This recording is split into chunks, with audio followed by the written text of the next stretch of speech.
Greetings and welcome to the Microsoft Fiscal Year 2025 Second Quarter Earnings Conference Call. At this time, all participants are in a listen-only mode. A question-and-answer session will follow the formal presentation. If anyone should require operator assistance, please press star zero on your telephone keypad. As a reminder, this conference is being recorded. It is now my pleasure to introduce your host, Brett Iverson, Vice President of Investor Relations. Please go ahead. Good afternoon, and thank you for joining us today. On the call with me are Satya Nadella, Chairman and Chief Executive Officer, Amy Hood, Chief Financial Officer, Alice Jalla, Chief Accounting Officer, and Keith Dolliver, Corporate Secretary and Deputy General Counsel. On the Microsoft Investor Relations website, you can find our earnings press release and financial summary slide deck, which is intended to supplement our prepared remarks during today's call and provides the reconciliation of differences between GAAP and non-GAAP financial measures. More detailed Outlook slides will be available on the Microsoft Investor Relations website when we provide Outlook commentary on today's call. On this call, we will discuss certain non-GAAP items. The non-GAAP financial measures provided should not be considered as a substitute for or superior to the measures of financial performance prepared in accordance with GAAP. They are included as additional clarifying items to aid investors in further understanding the company's second quarter performance, in addition to the impact these items and events have on the financial results. All growth comparisons we make on the call today relate to the corresponding period of last year, unless otherwise noted. We will also provide growth rates in constant currency when available as a framework for assessing how our underlying businesses performed, excluding the effect of foreign currency rate fluctuations. Where growth rates are the same in constant currency, we will refer to the growth rate only. We will post our prepared remarks to our website immediately following the call until the complete transcript is available. Today's call is being webcast live and recorded. If you ask a question, it will be included in our live transmission, in the transcript, and in any future use of the recording. You can replay the call and view the transcript on the Microsoft Investor Relations website. During this call, we'll be making forward-looking statements, which are predictions, projections, or other statements about future events. These statements are based on current expectations and assumptions that are subject to risks and uncertainties. Actual results could materially differ because of factors discussed in today's earnings press release, in the comments made during this conference call, and in the risk factor section of our Form 10-K, Forms 10-Q, and other reports and filings with the Securities and Exchange Commission. We do not undertake any duty to update any forward-looking statement. And with that, I'll turn the call over to Satya. Thank you, Brett. This quarter, we saw continued strength in Microsoft Cloud, which surpassed $40 billion in revenue for the first time, up 21% year over year. Enterprises are beginning to move from proof of concepts to enterprise-wide deployments to unlock the full ROI of AI. And our AI business has now surpassed an annual revenue run rate of $13 billion, up 175% year over year. Before I get into the details of the quarter, I want to comment on the core thesis behind our approach to how we manage our fleet and how we allocate our capital to compute. AI scaling laws are continue to compound across both pre-training and inference time compute. We ourselves have been seeing significant efficiency gains in both training and inference for years now. On inference, we have typically seen more than 2x price performance gain for every hardware generation and more than 10x for every model generation due to software optimization. And as AI becomes more efficient and accessible, we will see exponentially more demand. Therefore, much as we have done with the commercial cloud, we are focused on continuously scaling our fleet globally and maintaining the right balance across training and inference, as well as geo-distribution. From now on, it's a more continuous cycle governed by both revenue growth and capability growth, thanks to the compounding effects of software-driven AI scaling laws and Moore's Law. With that, I will walk through the progress we are making across every layer of the tech stack. Azure is the infrastructure layer for AI. We continue to expand our data center capacity in line with both near-term and long-term demand signals. We have more than doubled our overall data center capacity in the last 3 years, and we have added more capacity last year than any other year in our history. Our data centers, networks, racks, and silicon are all coming together as a complete system to drive new efficiencies to power both the cloud workloads of today and the next generation AI workloads. We continue to take advantage of Moore's Law and refresh our fleet as evidenced by our support of the latest from AMD, Intel, NVIDIA, as well as our first-party silicon innovation from Maya, Cobalt, Boost, and HSM. When it comes to cloud migrations, we continue to see customers like UBS move workloads to Azure. UBS alone migrated mainframe workloads encompassing nearly 400 billion records and 2 petabytes of data. And we remain the cloud of choice for customers' mission-critical Oracle, SAP, and VMware apps. At the data layer, we're seeing Microsoft Fabric break out. We now have over 19,000 paid customers, from Hitachi to Johnson Controls to Schaeffler. Fabric is now the fastest growing analytics product in our history. Power BI is also deeply integrated with Fabric, with over 30 million monthly active users, up 40% since last year. Beyond Fabric, we are seeing new AI-driven data patterns emerge. If you look underneath ChatGPT or Copilot or enterprise AI apps, you see the growth of raw storage, database services, and app platform services as these workloads scale. The number of Azure OpenAI apps running on Azure databases and Azure App Services more than doubled year over year, driving significant growth in adoption across SQL Hyperscale and Cosmos DB. Now on to AI platform and tools. As we shared last week, we are thrilled OpenAI has made a new large Azure commitment. Through our strategic partnership, we continue to benefit mutually from each other's growth. And with OpenAI's APIs exclusively running on Azure, customers can count on us to get access to the world's leading models. And OpenAI has a lot more coming soon, so stay tuned. Azure AI Foundry features best-in-class tooling, runtimes to build agents, multi-agent apps, AI ops, API access to thousands of models. 2 months in, we already have more than 200,000 monthly active users. And we are well positioned with our support of both OpenAI's leading models and the best selection of open source models and SLMs. DeepSeek's R1 launched today via the model catalog on Foundry and GitHub with automated red teaming, content safety integration, and security scanning. Our 5 family of SLMs has now been downloaded over 20 million times. And we also have more than 30 models from partners like Bayer, Page AI, Rockwell Automation, Siemens to address industry-specific use cases. With AI, how we build, deploy, and maintain code is fundamentally changing. And GitHub Copilot is increasingly the tool of choice for both digital natives like ASOS and Spotify, as well as world's largest enterprises like HP, HSBC, and KPMG. We've been delighted by the early response to GitHub Copilot in VS Code, with more than 1 million signups in just the first week post-launch. All up, GitHub now is home to 150 million developers, up 50% over the past 2 years. Now on to the future of work. Microsoft 365 Copilot is the UI for AI. It helps supercharge employee productivity and provides access to a swarm of intelligent agents to streamline employee workflow.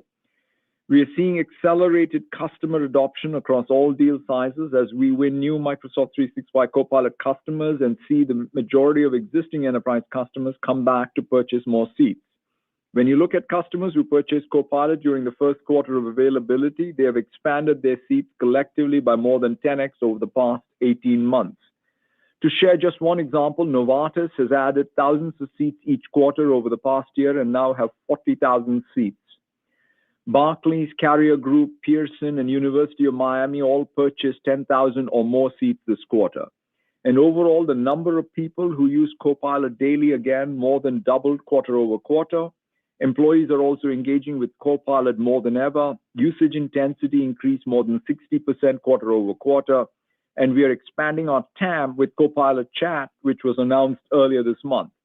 Copilot Chat, along with Copilot Studio, is now available to every employee to start using agents right in the flow of work.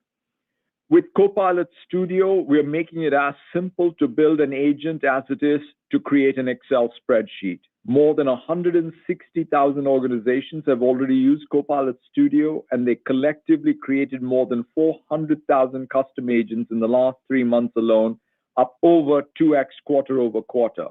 We've also introduced our own first-party agents to facilitate meetings, manage projects, resolve common HR and IT queries, and access SharePoint data. And we also continue to see partners like Adobe, SAP, ServiceNow, and Workday build their third-party agents and integrate with Copilot. What is driving Copilot as the UI for AI, as well as our momentum with agents, is our rich data cloud, which is the world's largest source of organizational knowledge. Billions of emails, documents, and chats, hundreds of millions of Teams meetings, and millions of SharePoint sites are added each day. This is the enterprise knowledge cloud. It is growing fast, up over 25% year over year. More broadly, what we are seeing is Copilot plus agents disrupting business applications. And we are leaning into this. With Dynamics 365, we took share as organizations like Ecolab, Lenovo, RTX, Total Energies, and Vicent switched to our AI-powered apps from legacy providers. In healthcare, DAX Copilot surpassed 2 million monthly physician-patient encounters, up 54% quarter over quarter. It is being used by top providers like Mass General Brigham, Michigan Medicine, Vanderbilt University Medical Center to increase productivity of their physicians. When it comes to Windows, we are seeing momentum build as we approach end of support for Windows 10. Customers are choosing the latest Windows 11 devices for their enhanced security and advanced AI capabilities. 15% of premium priced laptops in the US this holiday were Copilot Plus PCs, and we expect the majority of the PCs sold in the next several years to be Copilot Plus PCs. We also see more and more developers from Adobe and CapCut to WhatsApp build apps that leverage built-in NPUs. And they will soon be able to run DeepSeek's R1 distilled models locally on Copilot Plus PCs, as well as the vast ecosystem of GPUs available on Windows. And beyond Copilot Plus PCs, the most powerful AI workstation for local development is a Windows PC running WSL2 powered by NVIDIA RTX GPUs. Now on to security. We continue to make progress with our Secure Future initiative, and we are applying what we have learned, introducing over 80 new product capabilities over the past year. With Security Copilot, organizations across private and public sector like City of Johannesburg, Eastman, Intesa, National Australia Bank, NTT can resolve incidents 30% faster. Data governance is increasingly critical, and customers now use Microsoft Purview to audit over 2 billion Copilot interactions for safe and compliant use. Now on to our consumer businesses, starting with LinkedIn. More professionals than ever are engaging in high-value conversations on LinkedIn, with comments up 37% year over year. Short-form video continues to grow on the platform, with video creation all up growing at twice the rate of other post formats. We're also innovating with agents to help recruiters and small businesses find qualified candidates faster, and our hiring business again took share. In subscriptions, LinkedIn Premiums surpassed $2 billion in annual revenue for the first time this quarter. Subscriber growth has increased nearly 50% over the past 2 years, and nearly 40% of subscribers have used our AI features to improve their profiles. And LinkedIn Marketing Solution remains the leader in B2B advertising. Now on to search advertising and news. We once again took share across Bing and Edge. Edge surpassed 30% market share in the US on Windows and has taken share for 15 consecutive quarters. The investments we have made in improving our ad rates are paying off, and advertisers increasingly see our network as an essential platform to optimize ROI. And our Copilot consumer app is seeing increased engagement and retention with its improved speed, unique personality, first-of-its-kind features like Copilot Vision. Just today, we made Think Deeper, powered by O1, free for all Copilot users globally. Now on to gaming. We are focused on improving the profitability of the business in order to position it for long-term growth, driven by higher margin content and platform services. And we're delivering on this plan. Black Ops 6 was top-selling game on Xbox and PlayStation this quarter and saw more players in its launch quarter than any other paid release in the franchise history. And we saw rave reviews of Indiana Jones and the Great Circle, which has already been played by more than 4 million people. We also continue to see strong momentum for Xbox cloud gaming with a record 140 million hours streamed this quarter. All Up Game Pass set a new quarterly record for revenue and grew its PC subscriber base by over 30% as we focus on driving fully paid subscribers across endpoints. In closing, we continue to innovate across our tech stack to help our customers in this AI era, and I'm energized by the many opportunities ahead. With that, let me turn it over to Amy. Thank you, Satya, and good afternoon, everyone. This quarter, revenue was $69.6 billion, up 12%. Gross margin dollars increased 13% and 12% in constant currency, while operating income increased 17% and 16% in constant currency. And earnings per share was $3.23, an increase of 10%. We delivered another quarter of double-digit top and bottom line growth. Results were driven by strong demand for our cloud and AI offerings, while we also improved our operating leverage with higher than expected operating income growth. As you heard from Satya, our AI business annual revenue run rate surpassed $13 billion and was above expectations. Commercial bookings increased 67% and 75% in constant currency and were significantly ahead of expectations, driven by Azure commitments from OpenAI. Execution was strong across our core annuity sales motions, with growth in the number of $100 million plus contracts for both Azure and Microsoft 365. Commercial remaining performance obligation increased to $298 billion, up 34%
increased 1%, below expectations, with lower than expected performance across enterprise support services and industry solutions.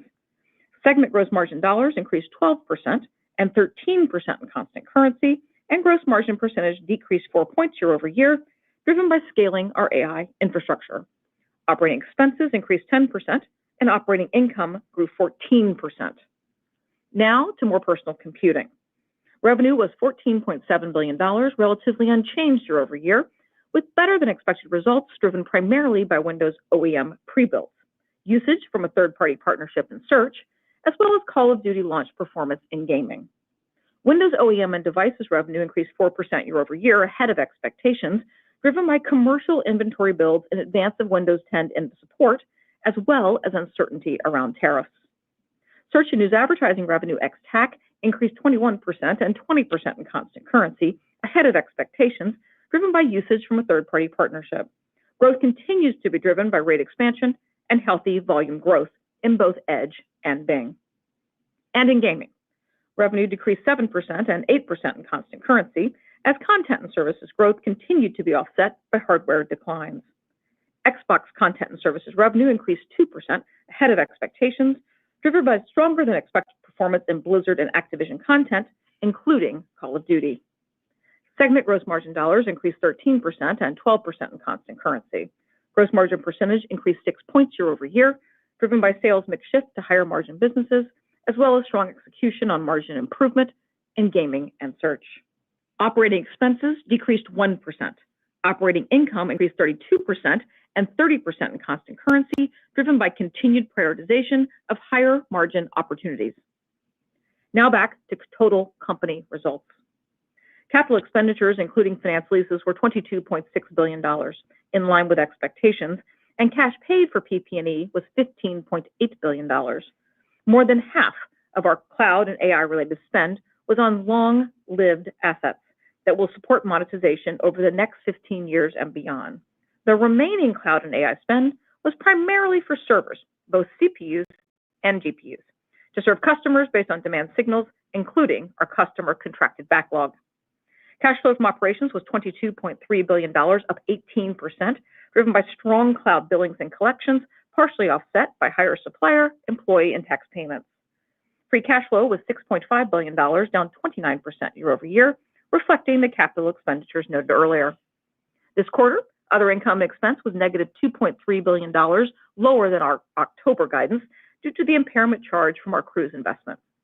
Our effective tax rate came in slightly lower than anticipated at 18%. And finally, we returned $9.7 billion to shareholders through dividends and share repurchases. Now, moving to our Q3 outlook, which, unless specifically noted otherwise, is on a U.S. dollar basis. First, FX. With the strengthening of the U.S. dollar since October, we now expect FX to decrease total revenue growth by 2 points. Within the segments, we expect FX to decrease revenue growth by 2 points in productivity and business processes and intelligent cloud, and roughly 1 point in more personal computing. When compared to our October guidance assumptions on Q3 FX impact, this is a decrease to total revenue of roughly $1 billion. We expect FX to decrease COGS growth by approximately 2 points and operating expense growth by approximately 1 point.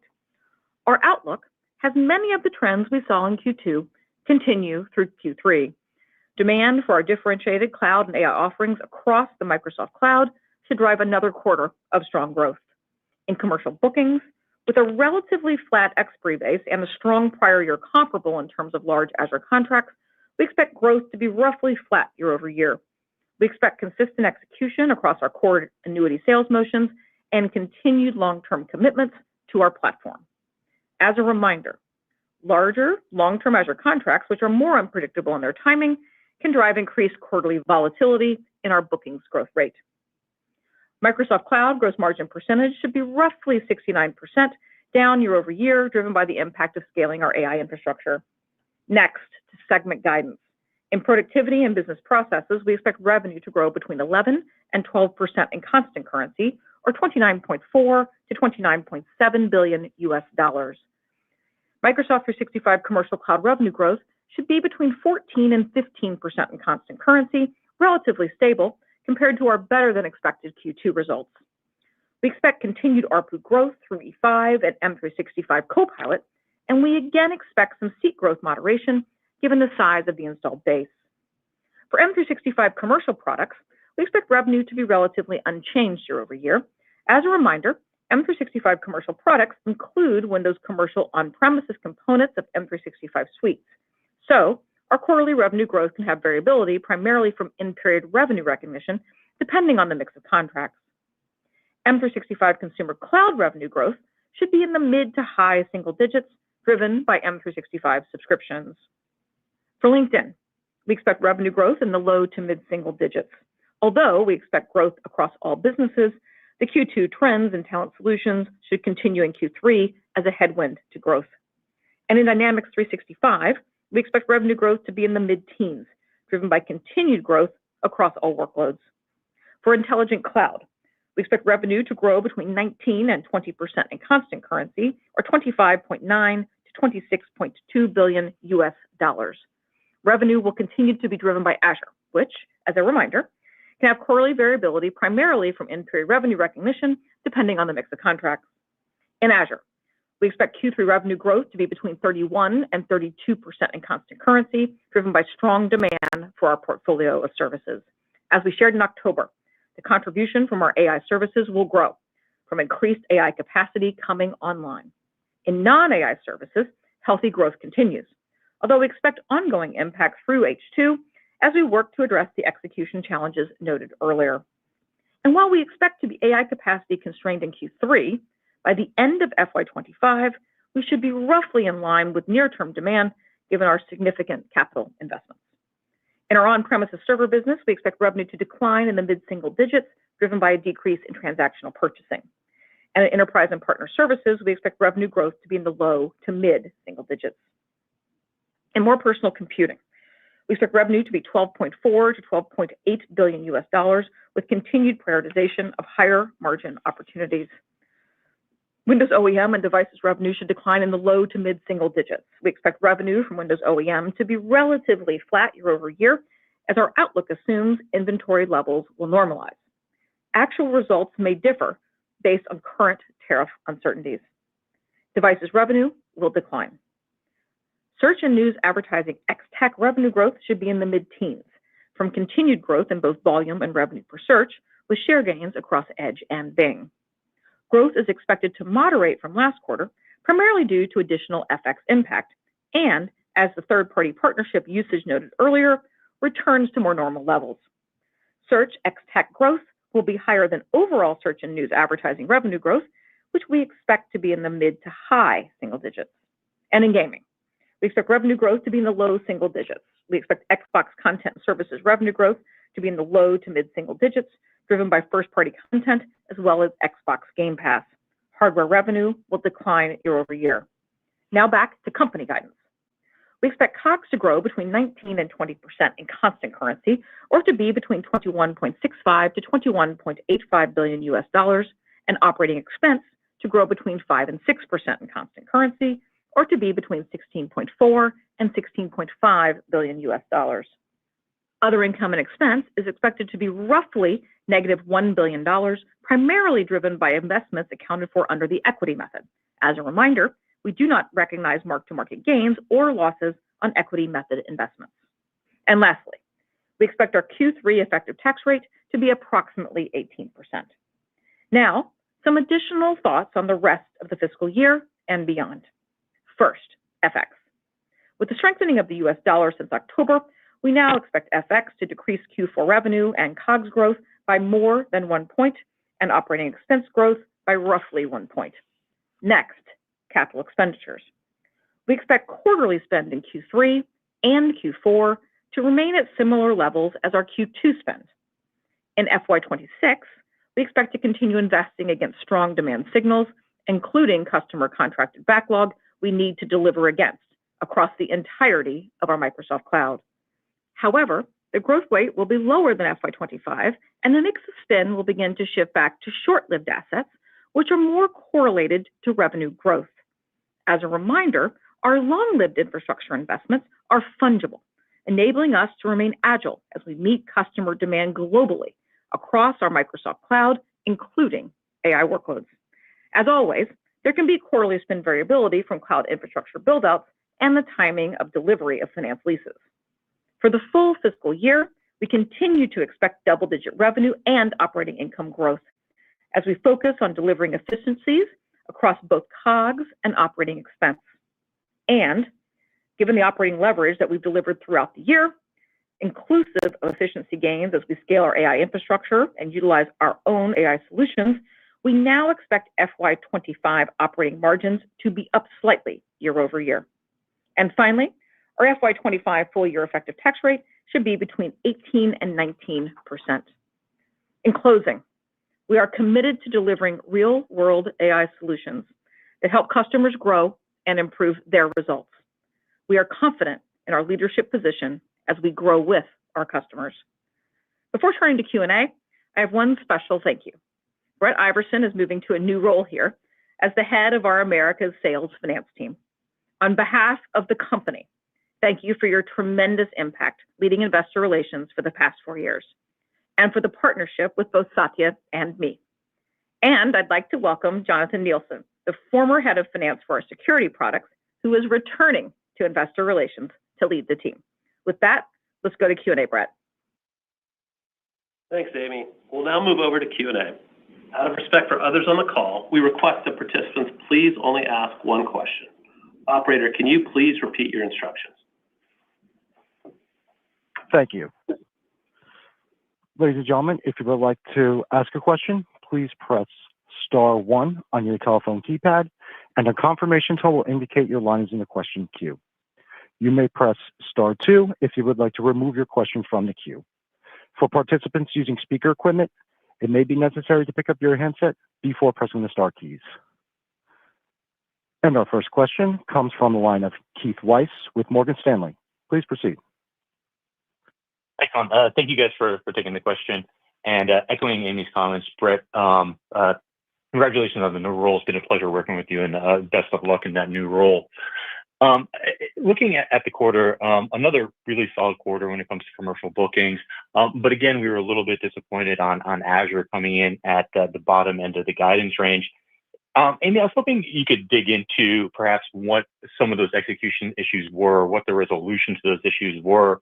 And do we still feel comfortable in the acceleration into the back half of the year that you were talking about after the June quarter and after last quarter? Thank you very much. Thanks, Keith. Let me spend a little time on that, about what we saw in Q2, and give you some additional background on the near-term execution issues that we're talking about. First, let me be very specific. They are in the non-AI ACR component. Our Azure AI results were better than we thought due to very good work by the operating teams, pulling in some delivery dates, even by weeks. When you're capacity constrained, weeks matter, and it was good execution by the team, and you see that in the revenue results. On the non-AI side, really the challenges were in what we call the scale motions. So think about primarily these are customers we reach through partners and through more indirect methods of selling. And really the art form there is as these customers, which we reach in this way, are trying to balance how do you do an AI workload with continuing some of the work they've done on migrations and other fundamentals. We then took our sales motions in the summer and really changed to try to balance those two. As you do that, you learn with your customers and with your partners on sort of getting that balance right between where to put our investments, where to put the marketing dollars, and importantly, where to put people in terms of coverage and being able to help customers make those transitions. And I think we are going to make some adjustments to make sure we are in balance, because when you make those changes in the summer, by the time it works its way through the system, you can see the impacts and whether you have that balance right. And so the teams are working through that. They're already making adjustments. And I expect, we will see some impact through H2, just because when you work through the scale motion, it can take some time for that to adjust. I feel good that the teams understand and are working through that. So hopefully that's just helpful on that. Then, we've talked a little bit about Q3. And so we've talked about 31 to 32 after publishing a 31 this quarter.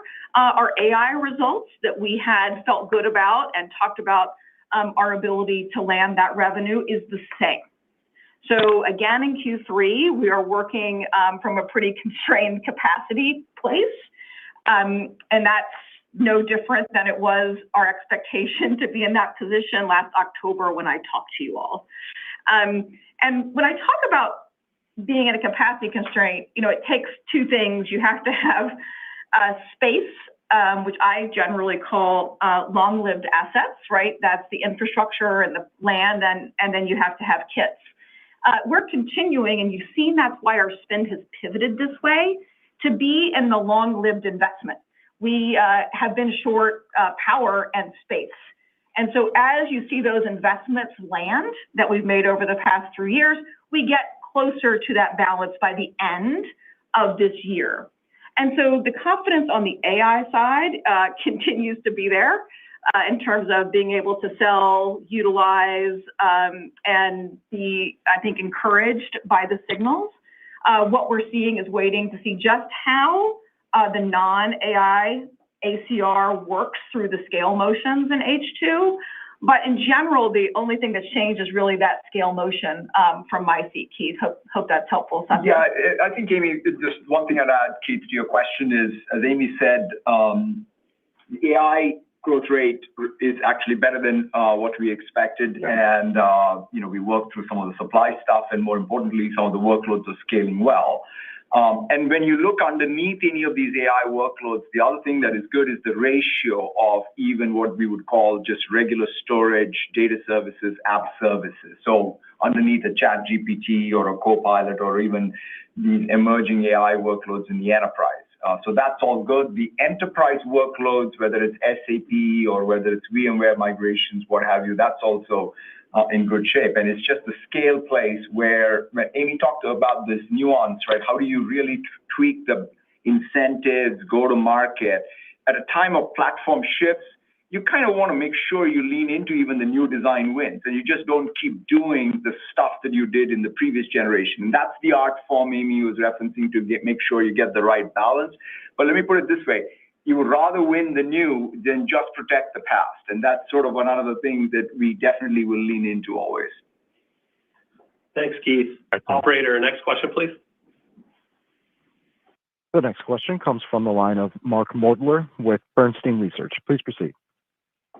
Thank you very much for taking my question. Can you give more color on what drove the far larger than expected Microsoft AI revenue? We talked a bit about the Azure AI component of it, but can you give more color on that? And our estimates are that the Copilot was much bigger than we had expected and growing much faster. Any more details on the breakdown of what that Microsoft AI beat would be great. Thanks. Thanks, Mark, for the question. Yes, that was, as we talked about, better than expected. A couple of pieces to that, which you correctly identified. Number one is the Azure component we just talked about. And the second piece, you're right, Microsoft Copilot was better. And what was important about that, we saw strength both in seats, both new seats and expansion seats, as Satya talked about, and usage, which doesn't directly impact revenue, but of course indirectly does as people get more and more value out of it. And also price per seat was actually quite good, which does have a good signal for value. So those are the biggest pieces, Mark, of that sort of outperformance in terms of our expectations. Thank you. Mark. Operator, next question, please. The next question comes from the line of Brent Thill with Jefferies. Please proceed. Thanks.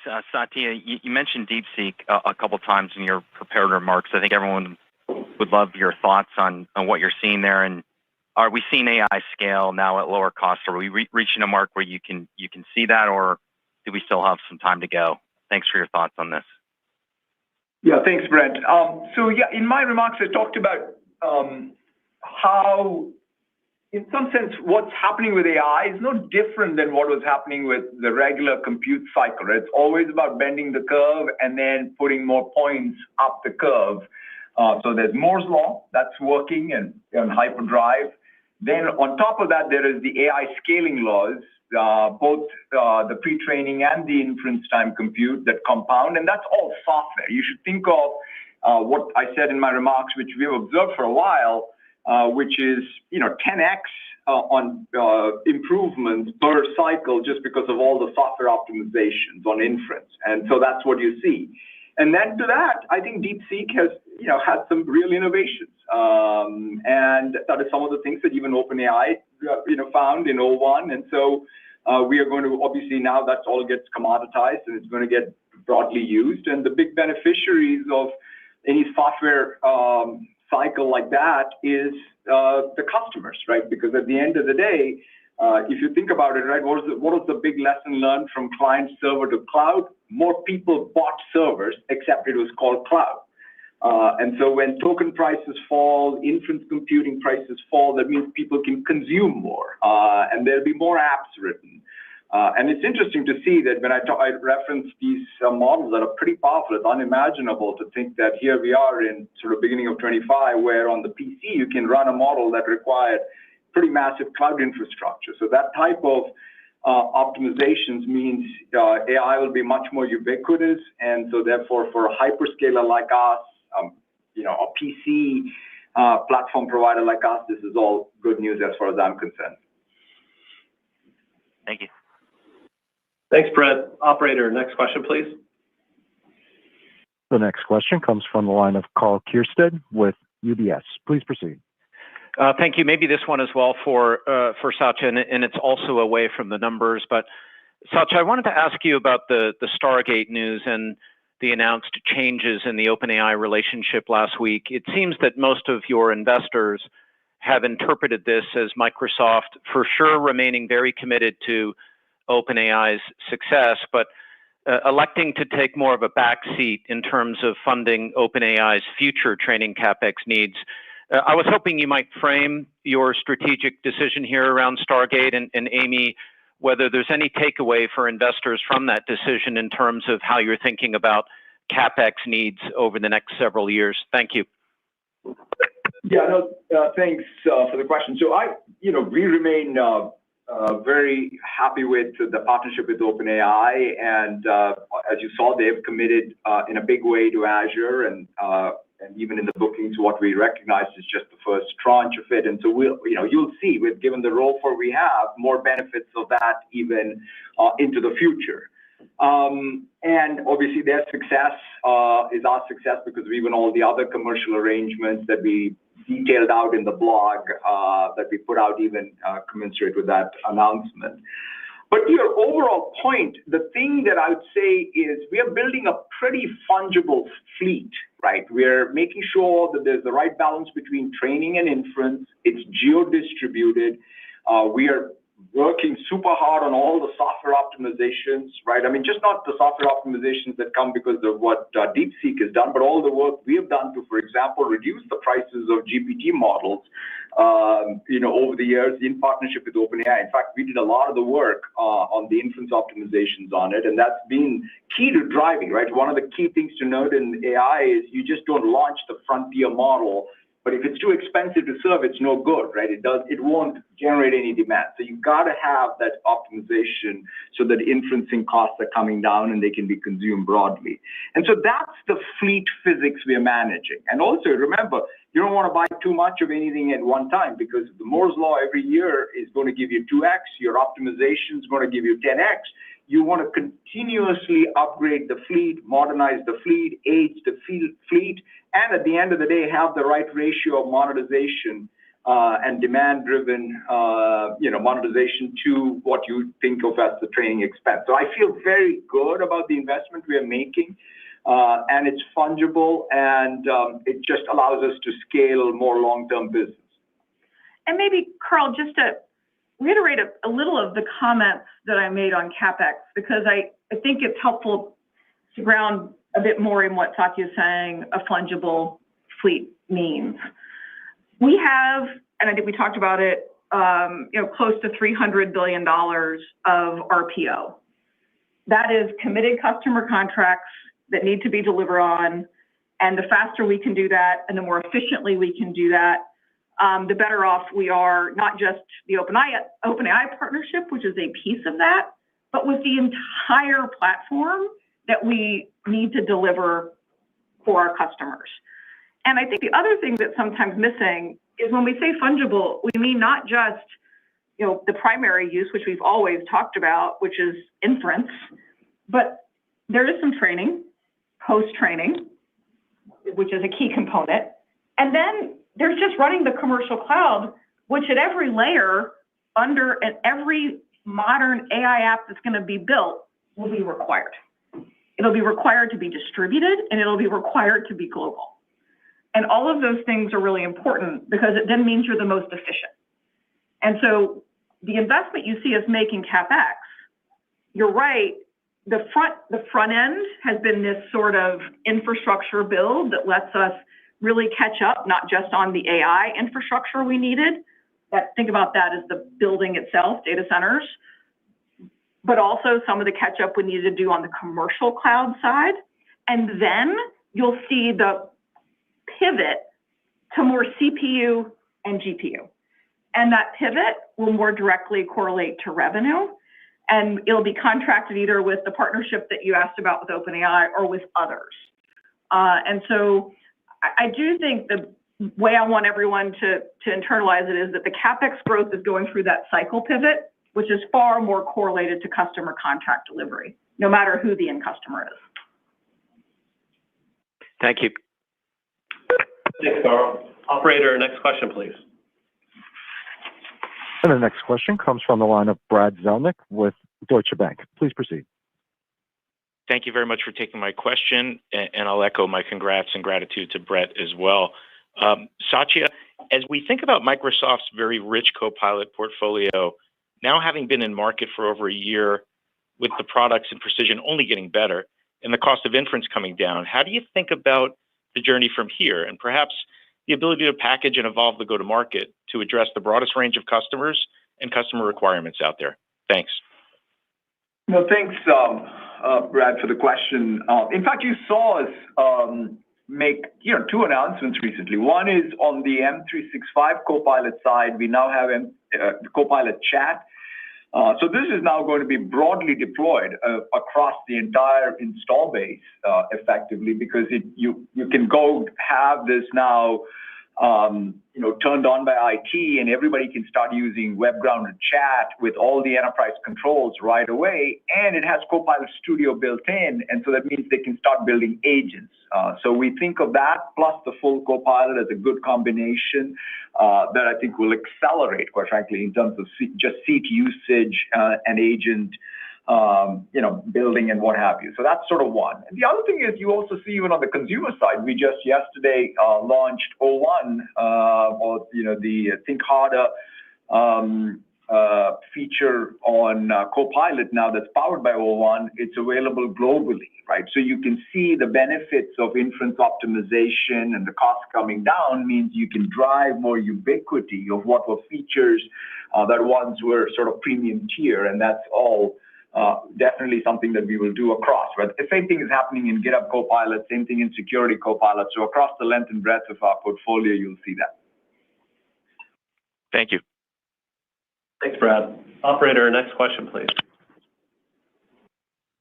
The next question comes from the line of Brad Reback with Stifel. Please proceed. That's great. Thank you very much.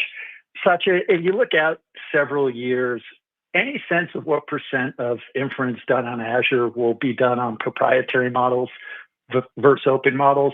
And with that said, does it matter to Microsoft at the end of the day? Thanks.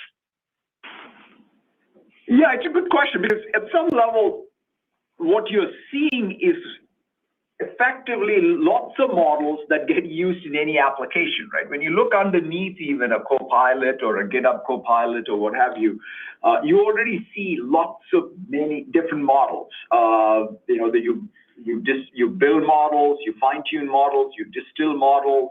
Some of them are, models that you distill into an open source model. So that, so there's going to be a combination. So we've always maintained that it's always good to have frontier models. You want to always build your application with high ambition using the best model that is available, and then optimize from there on. So that's also another side. Like there's a temporality to it, right? What you start with as a given COGS profile doesn't need to be the end, because you continuously optimize for latency and COGS and putting in different models.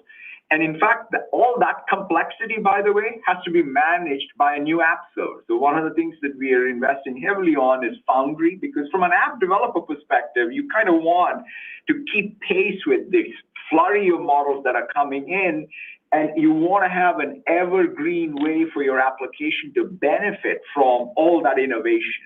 But not have all the dev cost or the DevOps cost or what people talk about AI ops cost. So we are also investing significantly in all the app server for any workload to be able to benefit from all these different models, open source, closed source, different weight classes, and at the same time, from an operations perspective, it's faster, easier for you. Great, thank you. Thanks, Brad. Operator, next question, please. And the next question comes from the line of Brad Sills with Bank of America. Please proceed. Oh, wonderful. Thank you so much. Great to hear about the strength you're seeing in Copilot. Would love to get some color as to where you're seeing that strength. Is it departmental deals, customers moving from proof of concept to departmental deals, maybe multiple departmental deals in the enterprise? And you mentioned some uptick in usage trends. Would love to get some color on just the common use cases that you're seeing that give you that confidence that will ramp into monetization later. Thank you. Yeah, I mean, I think the initial sort of set of seats were for places where there's more belief in immediate productivity, a sales team, in finance or in supply chain, where there is a lot of, like, for example, SharePoint grounded data that you want to be able to use or in conjunction with web data and have it produce results that are beneficial. But then what's happening, very much like what we've seen in these previous generation productivity things, is that people collaborate across functions, across roles, right? For example, even in my own daily habit, it's I go to chat, I use work tab, I get results, and then I immediately share using Pages with colleagues. I sort of call it think with AI and work with people. And that pattern then requires you to make it more of a standard issue across the enterprise. And so that's what we're seeing. It starts maybe at a departmental level. Quickly, the collaboration network effects will effectively demand that you spread it across. You can do it by cohort and what have you. And so what we've made it easier even is to start with Copilot Chat plus this. And so that gives the enterprise customers even more flexibility to have something that's more ubiquitous. Wonderful. Thank you so much. Thanks, Brad. Operator, we have time for one last question. And the last question will come from the line of Brent Bracelin with Piper Sandler. Please proceed. Thank you for taking the question here. Good afternoon. I wanted to go back to commercial bookings. Commercial RPO, I think, increased $39 billion sequentially. That's the most we've ever seen on a sequential basis. Commercial bookings growth, 75% constant currency. That's 2x higher than we've seen in the last decade. I appreciate there's some volatility with this metric, but it does feel like this quarter there was a bit of a sea change relative to momentum on backlog and bookings. Can you just talk about maybe the breadth of where that strength came from? Was it broad-based? Was there a couple large deals? Any color there would be helpful. Thanks.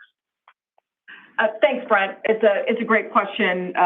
We talked a little bit about one of the main drivers, which was one of the Azure commitments that OpenAI has made. And I do want to say, while that is obviously a big component, you'll continue to see OpenAI make commitments. So I want to separate the concept that it's one time versus an ongoing relationship that'll grow as they grow, which it absolutely will. And to your question on what else is participating in that number, first, we did have very good core motions. Our core motions are things like, to your point, renewals of our existing contracts, add-ons to those contracts, upsells, like, for example, Copilot or GitHub Copilot or other processes.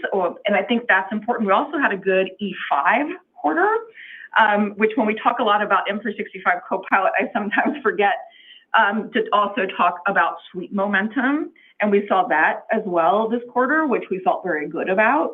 And then the final component is large Azure commitments. And those really did look as we expected, which is good. To your point, in that you're seeing a really broad-based growth. Those Azure commitments take two forms. One, it's existing customers who've worked through their commitments and are making larger commitments, which is a good commitment sign for the platform. And then you have new customers making commitments, and we also saw that this quarter. And so to your point, sometimes I think a big number that looks like this can make you think it's just one thing. I think you're right. Some of it was one thing, but a lot of it was good execution consistently across the workloads. Helpful color. Thank you. Thanks, Brett. That wraps up the Q&A portion of today's earnings call. Thank you for joining us today, and we look forward to speaking with all of you soon. Thank you all. This concludes today's conference. You may disconnect your lines at this time and enjoy the rest of your day.